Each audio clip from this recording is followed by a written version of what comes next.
जय गुरु जी संगत जी। गुरु जी के श्री चरणों में कोटि कोटि प्रणाम। संगत जी, मेरा आज का शुक्राना सत्संग है कि गुरु जी ने कैसे इतनी जल्दी, मतलब with I would say no time, गुरु जी रिप्लाई करते हैं। मतलब लाइक हुआ ऐसा कुछ संगत जी कि मैं पूजा कर रही थी और पूजा करते करते न जाने माइंड में ऐसा क्यों थॉट आया कि अम, मतलब मैंने तो इस जीवन में कुछ ऐसा किया ही नहीं है।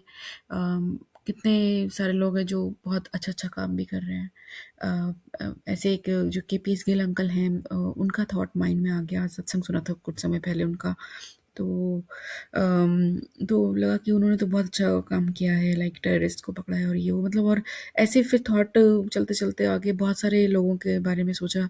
तो सब अपने अपने रोल में कुछ ना कुछ सोसाइटी के लिए अच्छा कर ही रहे हैं। और जो गुरुजी के आसपास के लोग हैं, जैसे तो आसपास के इन द सेंस कि जो जिनके हम सत्संग सुनते हैं, ओल्ड संगत। तो मैंने कहा बहुत सारे लोग बहुत कुछ करें सोसाइटी के लिए। मैंने तो इस जीवन में सिर्फ मतलब कुछ नहीं किया। इट इज़ जस्ट एन आम जीवन, जो कहेंगे ना कि आए, खाया पिया, अपना जो भी अपना दुनियादारी देखी, और शादी, और फिर दुनियादारी, और फिर अब ऐसे ही चले जाएंगे।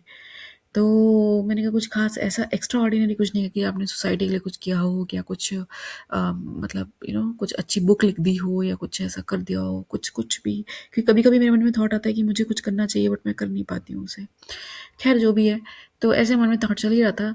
तो बस मैंने ऐसे ही सोचा, और फिर कोई बात नहीं, मैंने अपनी जो मैं पूजा करती हूँ कर रही थी। और फिर जब मैं खाली होके जैसे अपना मोबाइल जैसे थोड़ा हाथ में जब मैंने लिया, तो गुरुजी का एक मैसेज आया था कि पॉजिटिव थॉट से भी ब्लेसिंग्स होती हैं, ऐसा करके। तो मैंने कहा बड़ा सुंदर सा लिखा है ये, तो इसको सुनते हैं क्या है।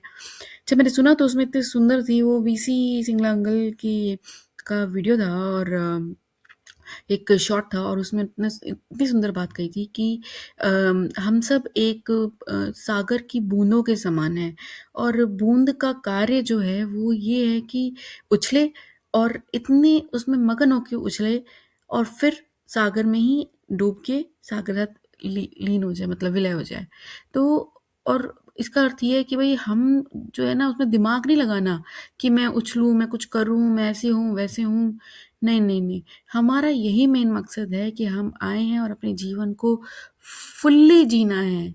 तो बस यही मकसद है, इसमें ज़्यादा दिमाग नहीं लगाओ। तो यही गुरुजी की तरफ से है कि गुरुजी क्या चाहते हैं। उन्होंने एक रेफरेंस के लिए एक सत्संग भी सुनाया कि एक आंटी के घर गुरुजी गए, और वो गाना गाती थी आंटी। तो उन्होंने पूछा कि तू क्या करती है जब तू खाली होती है? तो आंटी ने कहा कि मैं तो गुरुजी गाना गाती हूँ, और मेरे जो हस्बैंड अंकल हैं वो गोल्फ खेलते हैं। तो कहते चंगा कर दिया है। और गुरुजी बड़े खुश हुए इस बात से, और उन्होंने फिर ये इस बात को इस मुहावरे से जोड़ा। तो मतलब कितनी सुंदर बात है ना। तो मतलब जो मैं सोच रही थी कि मैंने तो कुछ किया ही नहीं, मैं तो ऐसी हूँ वैसे हूँ, मतलब मेरे को करना चाहिए था फलाना ढमकाना। नो नो नो, जिसको जो रोल मिला है just do your best in that role. तो शुक्राना मालिक समझाने का। और मतलब और ये विद इन, मतलब मैं तो कहूँगी 15-20 मिनट में मेरे को आंसर आ गया, जब तक मैंने अपनी पूजा फिनिश करी और मैंने मोबाइल उठाया हाथ में। तो गुरु जी हर पल हर क्षण सुनते हैं, हर क्षण सुनते हैं। जय गुरु जी, शुक्राना गुरु जी, भूलों के लिए क्षमा कीजिएगा, अपने चरणों में रखिएगा हम सबको। जय गुरु जी मालिक, जय गुरु जी।